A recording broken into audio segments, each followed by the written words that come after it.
ഹാഡിയസ് നിങ്ങൾക്ക് എല്ലാവർക്കും അറിയാവുന്നതുപോലെ വളരെ കോംപ്ലിക്കേറ്റഡ് ആയിട്ടുള്ള കോമ്പോസിറ്റ് ഫംഗ്ഷൻസുകളെ ഡിഫറൻഷിയേറ്റ് ചെയ്യാനുള്ള വളരെ പ്രധാനപ്പെട്ട ഒരു റൂളാണ് ചെയിൻ റൂൾ അല്ലേ. അപ്പോൾ അത് വളരെ 3-4 എക്സാമ്പിളിലൂടെ നമ്മൾ വളരെ എളുപ്പത്തിൽ നമ്മളത് പഠിപ്പിക്കുകയാണ്. അപ്പോൾ ഓരോരോ എക്സാമ്പിൾ വെച്ചിട്ടാണ് നമ്മളത് പഠിപ്പിക്കുന്നത്. അപ്പോൾ ഒന്നാമത്തെ ക്വസ്റ്റ്യൻ നോക്കി, ഇവിടെ ക്വസ്റ്റ്യൻ ഇതാണ്, ഡെറിവേറ്റീവ് dy/dx കണ്ടുപിടിക്കാനാണ് ചോദ്യം. ആദ്യത്തെ ഫംഗ്ഷൻ നിങ്ങൾ നോക്ക്, y = sin of x². ശരിക്കും അത് രണ്ട് ഫംഗ്ഷന്റെ കോമ്പോസിറ്റ് ആണ്. അതായത് സൈൻ എക്സിന്റെയും x²ന്റെയും കോമ്പോസിഷൻ ആണ് ഈ സൈൻ x² എന്ന് പറയുന്ന ഫംഗ്ഷൻ. അതിലേക്കൊന്നും നമ്മൾ കടക്കുന്നില്ല. നമ്മൾ ഇതിനെങ്ങനെയാണ് ചെയിൻ റൂൾ ഉപയോഗിച്ച് ഡിഫറൻഷിയേറ്റ് ചെയ്യുന്നത് എന്നാണ് പറയുന്നത്. അപ്പൊ ആദ്യം നിങ്ങൾ ചെയ്യേണ്ടത് ദാണ്ടെ ഈ സൈൻ ഓഫ് x²നെ നിങ്ങൾ സൈൻ എക്സ് ആയിട്ട് മനസ്സിലാക്കണം. അതായത് ഇവിടെ x²ന്റെ സ്ഥാനത്തുള്ള, അതായത് എക്സിന്റെ സ്ഥാനത്ത് അവിടെയുള്ളത് എക്സിന്റെ സ്ക്വയർ ആണ്, x² ആണ്. അപ്പൊ ടോട്ടലി ഇത് നമുക്ക് സൈൻ എക്സ് എന്ന് പറയുന്ന ഫോമിലാണ് ഉള്ളത്. പക്ഷെ അവിടെ എക്സിന്റെ സ്ഥാനത്ത് കിടക്കുന്ന ആൾ ആരാണ്? x² ആണ്. അപ്പൊ അതിനെ ഡിഫറൻഷിയേറ്റ് ചെയ്യുന്ന സമയത്ത് dy/dx = ആദ്യം നിങ്ങൾ കാണേണ്ടത് സൈൻ x² അതിനെ സൈൻ എക്സ് ആയിട്ട് നിങ്ങൾ മനസ്സിലാക്കണം. അപ്പൊ സൈൻ എക്സിന്റെ ഡെറിവേറ്റീവ് എന്താ വിത്ത് റെസ്പെക്ട് ടു എക്സ്? എന്താ സൈൻ എക്സിന്റെ ഡെറിവേറ്റീവ് കോസ് എക്സ് ആണ്. അപ്പൊ ഞാൻ ഇങ്ങനെ എഴുതി കോസ്. പക്ഷെ എക്സിന്റെ സ്ഥാനത്ത് ഇവിടെ എക്സിന്റെ സ്ക്വയർ ആണുള്ളത്. അപ്പൊ നമ്മൾ നേരെ കോസ് x² എന്ന് എഴുതണം. കഴിഞ്ഞിട്ടില്ല, ചെയിൻ റൂൾ ആണ്, ചെയിൻ ആയിട്ട് പോകണം ഇൻടു. ഇനി നമ്മൾ ചെയ്യേണ്ടത് x²ന്റെ ഡെറിവേറ്റീവ് എടുക്കണം. x² ഡെറിവേറ്റീവ് എല്ലാവർക്കും അറിയാം 2x ആണ്. ഇവിടെ ശ്രദ്ധിക്കേണ്ട ഒരു വിഷയം എന്ന് പറയുന്നത്, യെസ്, നമുക്ക് സാധാരണ നമ്മുടെ സ്റ്റാൻഡേർഡ് ആയിട്ടുള്ള റിസൾട്ടുകൾ എപ്പോഴും നമ്മുടെ തലയിൽ ഉണ്ടായിരിക്കണം. അപ്പോഴാണ് നമുക്ക് ചെയിൻ റൂൾ വളരെ എഫക്റ്റീവ് ആയിട്ട് നമുക്ക് പെട്ടെന്ന് അപ്ലൈ ചെയ്യാൻ സാധിക്കുള്ളൂ. So the answer is, final answer is 2x × cos of x². This will be the derivative of sin x². So moving to the next question. അടുത്ത നോക്ക്, y = tan of 2x + 3. tan of 2x + 3 നമ്മൾ എന്തായിട്ട് മനസ്സിലാക്കണം? tan x ആയിട്ട് മനസ്സിലാക്കണം. പക്ഷെ അവിടെ എക്സിന്റെ സ്ഥാനത്ത് ആരാണ്? 2x + 3 ആണ്. അപ്പൊ ഡിഫറൻഷിയേറ്റ് ചെയ്യാം. dy/dx = tan എക്സിന്റെ ഡെറിവേറ്റീവ് എന്താണ്? സ്റ്റാൻഡേർഡ് റിസൾട്ട് ആണ് 6² ആണ്.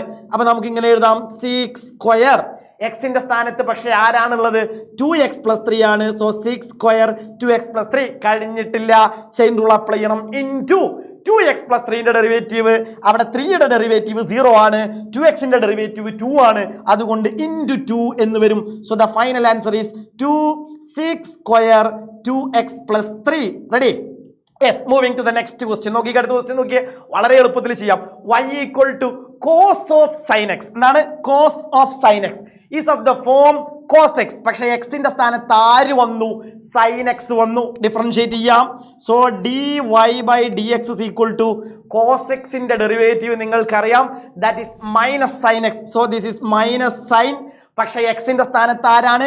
sin x ആണ്. So -sin of sin x into sin x ന്റെ ഡെറിവേറ്റീവ് ആരാണ്? sin x ന്റെ ഡെറിവേറ്റീവ് cos x ആണ്. So the final answer is -sin of sin x into cos x. So moving to the last question. ഒരൊറ്റ ക്വസ്റ്റ്യനോടെ ചെയ്ത് കഴിഞ്ഞാൽ chain rule. Okay. So the fourth question, y = sec of tan root x. sec of tan root x നെ നമ്മൾ എന്തായിട്ട് മനസ്സിലാക്കണം? sec x ആയിട്ട് മനസ്സിലാക്കണം. sec x ന്റെ ഡെറിവേറ്റീവ് എന്താണ്? സ്റ്റാൻഡേർഡ് റിസൾട്ട് ആണ് sec x tan x. പക്ഷെ ഇവിടെ എക്സിന്റെ സ്ഥാനത്ത് ആരാണ്? tan root x ആണ്. നോക്കണേ, ശരിക്കും ശ്രദ്ധിക്കണം. y = അതായത് dy/dx is of the form sec x. എക്സിന്റെ സ്ഥാനത്ത് tan root x. So sec x ന്റെ derivative sec x tan x. എക്സിന്റെ സ്ഥാനത്ത് ആരാ? tan root x. So sec tan root x into sec x tan x. So tan x. എക്സിന്റെ സ്ഥാനത്ത് ആരാ? Again tan root x. First പരിപാടി കഴിഞ്ഞു. കഴിഞ്ഞിട്ടില്ല, ചെയിൻ ആണ്. ഇനി ആരത് അപ്ലൈ ചെയ്യണം? tan root x ന്റെ എടുക്കണം. tan root x നെ നമ്മൾ എന്തായിട്ട് മനസ്സിലാക്കണം? tan x ആയിട്ട് മനസ്സിലാക്കണം. tan x ന്റെ ഡെറിവേറ്റീവ് എന്താ? 6² x ആണ്. പക്ഷേ ഇവിടെ എക്സിന്റെ സ്ഥാനത്ത് ആരാ? √x ആണ്. അപ്പൊ നമ്മൾ എങ്ങനെ എഴുതും ഇതിനെ? നമ്മൾ 6² എക്സിന്റെ സ്ഥാനത്ത് √x. ഓക്കെ. കഴിഞ്ഞിട്ടില്ല, ഇൻടു. ഇനി ഒരാളും കൂടെ ഉണ്ടാരാ? √x. √xന്റെ ഡെറിവേറ്റീവ് എന്താ? √xന്റെ ഡെറിവേറ്റീവ് 1/2 √x ആണ്. Finally 1/2 √x.